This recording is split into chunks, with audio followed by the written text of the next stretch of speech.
حبايبي الحلوين، تعالوا معايا نسمع قصة فادي الجميل.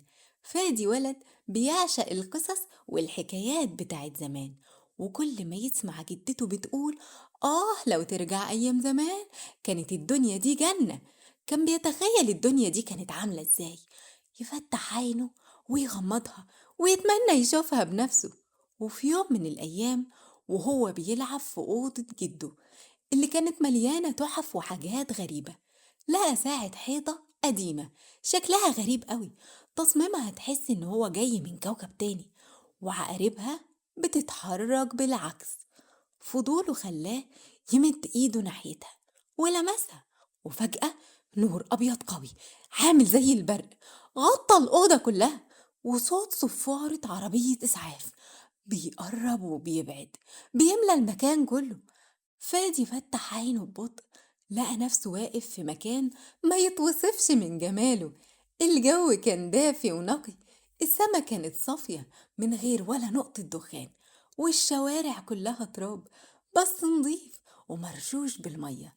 حواليه بيوت مبنية من الطين، مفيش ولا عمارة عالية ولا إشارة مرور ولا حتى لمبة واحدة في الشارع. الناس كانوا لابسين هدوم بسيطة جدا، عبارة عن قميص قطن ولابسين طواقي، وشكلهم هادي ومبتسم. فادي حس وقتها إنه في مصر زمان، بس يا ترى بقى في أنه عصر بالظبط؟ أيام الفراعنة ولا أيام المماليك ولا في أنه عصر؟ شاف راجل ضخم بعضلات قوية بيحصد القمح بإيده، بيحرك المنجل بخفة ومهارة، وستات بيغسلوا الغسيل على ضفة النيل بيضحكوا ويتكلموا بصوت عفوي.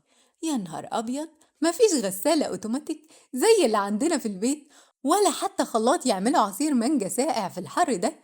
ده حتى مفيش تلفزيون أو كمبيوتر علشان يلعب أي لعبة أو حتى يتفرج على فيديوهات على اليوتيوب.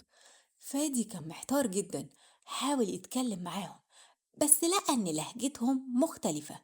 بصعوبة قدر يفهم إن هما بيسألوه عن اسمه وجاي منين، وحكوله إن هما مزارعين عايشين على خير الأرض.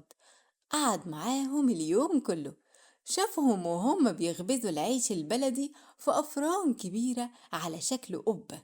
الريحة كانت جنان، وبعدين كلهم قعدوا حوالين نار كبيرة بيحكوا حكايات وقصص عن أجدادهم. يا سلام! والنجوم كانت بتلمع في السماء بشكل ما يتوصفش، ومفيش ولا لمبة بتداري جمالها.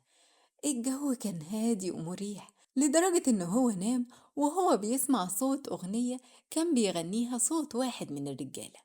صحى فادي تاني يوم الصبح على صوت الديك بيصيح. شاف الشروق لأول مرة من غير ما يكون محجوب بالعمارات. منظر يفتح النفس. مشى شوية ورا راجل عجوز كان ماشي بالعصاية بتاعته لحد ما وصلوا لسوق كبير، والسوق ده كان مليان حركة وبركة.